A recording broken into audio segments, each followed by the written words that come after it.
آپ جانتے ہیں ہماری قرآن میں 6 کلمے نہیں ملتے اور نماز بھی نہیں ملتی، مگر ہمارے قرآن میں ایک آیت ملتی ہے جس میں لکھا ہے کہ جو عورت چاہے اپنے جسم کو ہمارے نبی پاک صلی اللہ علیہ وسلم کو گفٹ کر سکتی ہے۔ جی ہاں، مذاق نہیں کر رہا، سچ بول رہا ہوں۔ سورہ احزاب کی آیت ہے جس میں ہبہ کی آیت آپ کو مل جاتی ہے۔ آپ خود سرچ کر سکتے ہیں کہ آپ مطلب کہ جہاں نمازیں نہ دے سکے قرآن سے، جہاں آپ کچھ نہ دے سکے، وہاں یہ ضرور دے دیا کہ جس عورت کو مرضی چاہے اپنی باڈی گفٹ کرنا چاہے وہ باڈی گفٹ کر سکتی ہے۔ تو اس طرح دستاویز کے مطابق رسول اللہ صلی اللہ علیہ وسلم کی ٹوٹل شادیاں 11 ہیں، 22 لونڈیاں ہیں اور 28 عورت نے اپنے جسم کو ہمارے آقا صلی اللہ علیہ وسلم کو گفٹ کیا، جو کہ آپ کو اس آیت میں مل جائے گا سورہ احزاب، جس میں 1 رات کا نکاح تھا۔ اب اسے آپ حلال کا نکاح کہیں یا حرام کا نکاح، وہ میں نہیں جانتا، مگر جی ہاں یہ اللہ کی طرف سے آیت تھی اور انہیں خاص جو ہے وہ برکت تھی کہ وہ اس طرح کر سکتے تھے۔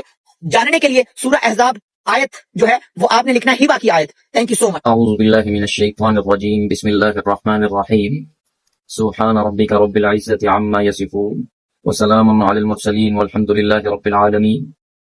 اس کا پہلا سوال ہے، قرآن میں 6 کلمے نہیں ملتے۔ ہم نے کب کہا کہ قرآن میں 6 کلمے ہیں؟ کس مسلمان نے کہا؟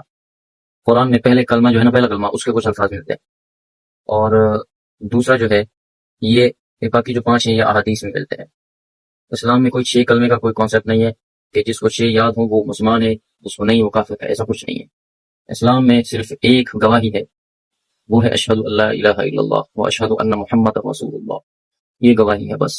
یہ جو 6 کلمے ہیں یہ احادیث کی دعائیں ہیں، علماء نے ان کو جمع کر کے ان پر نمبر لگائے 1 2 3 4، اسی طرح بچوں کو یاد کرانے کے لیے پہلا کلمہ پھر دوسرا، ایسے ہی ان کو نام دیا گیا۔ ایسا کچھ نہیں ہے جو آپ سوچ رہے ہیں، جیسے عیسائیوں کے 7 کلمے ہیں اور مسلمانوں کے 6، مسلمانوں کے کوئی 6 کلمے نہیں ہیں، مسلمانوں کا ایک کلمہ ہے، وہ ہے گواہی بس۔ اس کا دوسرا سوال ہے، قرآن میں نماز نہیں ملتی۔ قرآن میں اللہ نے نماز کا حکم دیا ہے، نماز میں مین چیزیں ہیں رکوع اور سجدہ، یہ قرآن میں ملتا ہے۔ سورہ البقرہ آیت 125 اور آیت 43 میں یہ ملتا ہے، رکوع اور سجدہ، اور سورہ الحج آیت 77 میں بھی رکوع اور سجدے کا کہا گیا ہے۔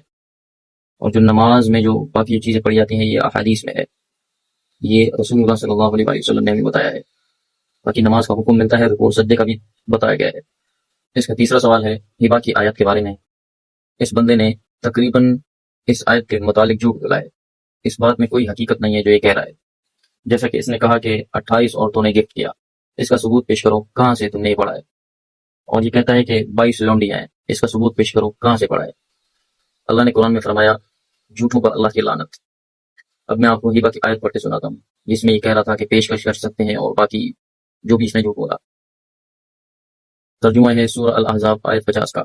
اے نبی، ہم نے آپ کے لیے آپ کی وہ بیویاں حلال کر دی جن کو آپ نے ان کے مہر ادا کر دیے، نیز اللہ نے غنیمت کا جو مال آپ کو عطا کیا اس میں سے جو کنیزیں آپ کی ملکیت میں آ چکی ہیں وہ بھی، اور وہ آپ کی چچا کی بیٹیاں اور پھوپھی کی بیٹیاں اور ماموں کی بیٹیاں اور خالاؤں کی بیٹیاں، اور جنہوں نے آپ کے ساتھ ہجرت کی ہے، نیز کوئی مسلمان عورت جس نے مہر کے بغیر نبی کو اپنے آپ کی پیشکش کی، وہ بشرطے کہ نبی ان سے نکاح کرنا چاہیں، بشرطے کہ نبی ان سے نکاح کرنا چاہیں۔